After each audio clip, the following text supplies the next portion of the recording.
This week, the final week of our habits, mindsets, belief arc, we're going to go deep into that layer, identity and beliefs, where the permanent transformation lives or dies.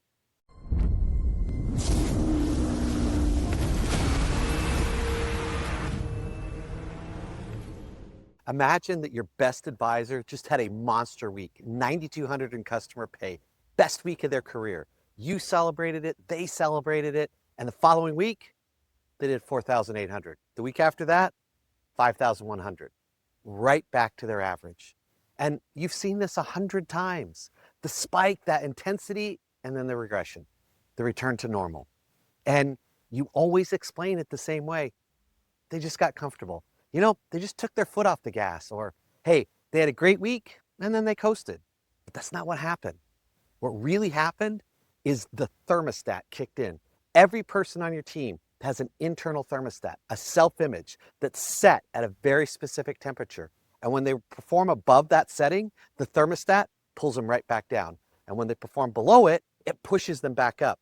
But either way, they return to the temperature they believe they belonged at all along. Not the temperature you set for them, the one that they set for themselves. And this week, the final week of our habits, mindsets, belief arc, we're going to go deep into that layer, identity and beliefs, where the permanent transformation lives or dies. 7 minutes, one truth, one execution move. If you're a leader who's tired of watching great weeks followed by immediate regression to the norm, you're tired of people's goals that they hit once and then never sustain, I'm going to tell you, you're in the right place. I'm Chris Hunsicker, and this is the Dealership War Room. And this isn't motivation, and this isn't theory. This is a daily leadership briefing for people who actually have to produce results in the arena, at work, and at home. You're in the war room now, so let's go. Maxwell Maltz was a plastic surgeon in the 1960s, and he noticed something strange. He performed surgery on a patient, fixed the thing they said was ruining their life, and some patients, they were transformed. But others, even with a perfect result, saw no change in how they felt about themselves. Same surgery, same outcome, but a completely different internal experience. And Maltz realized that the problem was never the face. The problem was the self-image behind the face. If someone believed they were unattractive, no amount of external change would override that internal belief. And he wrote a book about it called Psycho-Cybernetics. It was the first book on personal development I ever read, and it changed my life. And the core principle applies directly to your floor today. A person cannot consistently perform above or below their self-image. They will always regulate back to the level they believe they belong at. Your 5,000 advisor is producing 5,000 because of skill. They're producing 5,000 because that's who they believe they are, a $5,000 advisor. And until that belief changes, no training, no incentive, and no coaching on habits or mindsets will ever produce a sustained change in that number. Here's why this is the deepest layer in the habits arc. It underlies everything. We changed what people do, and in the mindset arc, we changed how people think. But this week, why this is so valuable is we change who people believe they are. And this is the layer that holds all the other layers in place. It's the foundation. A growth mindset is powerful, but if someone doesn't believe they're the kind of person who can actually grow into a leader, the mindset has no foundation and it crumbles. A tiny habit is powerful, but if someone doesn't believe that they're the kind of advisor who does walkarounds, the habit gets rejected just like a transplant would. Identity is the soil. Habits and mindsets are the seeds. And if the soil says no, nothing grows, no matter how good the seeds actually are. This is why you run into challenges. Here's what this sounds like on your floor in your dealership. And it's quieter than mindset language from last week because people don't usually announce their self-image. They reveal it in small moments. The advisor who hits a big week and says, that was a fluke. I was just lucky. Don't expect that every week. The salesperson who gets a referral and then says to themselves and others, I just got lucky. Right place, right time. The manager who gets recognized for a great month and says, I'm not really a leadership person. I just do my job. Listen to what those sentences are actually saying. That result doesn't match who I really am. So I need to explain it away. Because if I accept the result, I'd have to change my identity. And that is terrifying to people.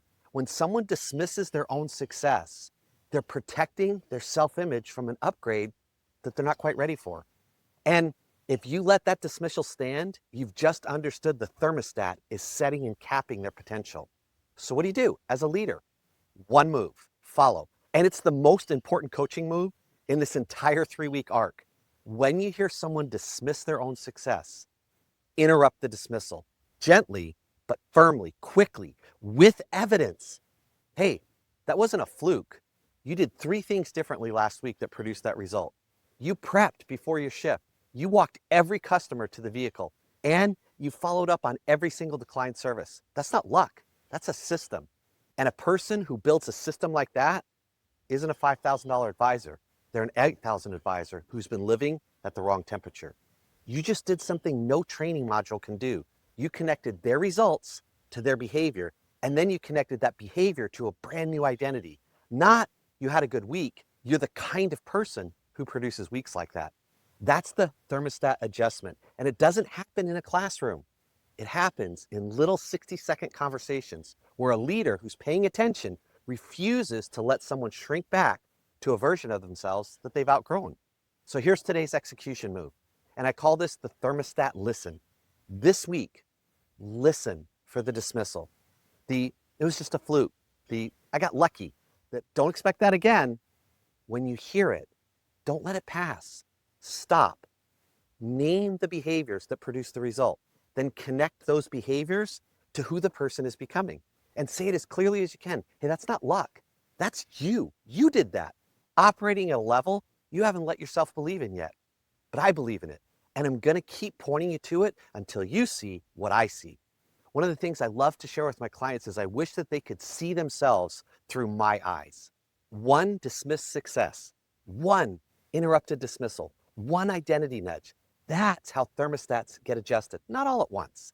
1 degree at a time, 1 push of the button at a time. And if coaching at the identity level hits for you, then please dive into this, because this is where real change happens. And remember, the problem isn't effort, it's the thermostat. Elite leaders don't just coach behaviors and mindsets. They adjust thermostats every day. They refuse to let a dismissed success stand unchallenged. And they connect results to behaviors to identity. And they tell their people with evidence, with conviction and certainty, with the kind of belief that changes someone's relationship with themselves. That's not a fluke. That's who you are becoming. And that is the kind of leader that you're becoming here in the war room. And tomorrow, I'm going to show you the conversation that makes this so real. I call it the belief conversation. And the difference between cheerleading and the kind of declared belief that actually changes someone's self-image. So go out today, create some leadership fire, and I'll see you tomorrow in the dealership war room.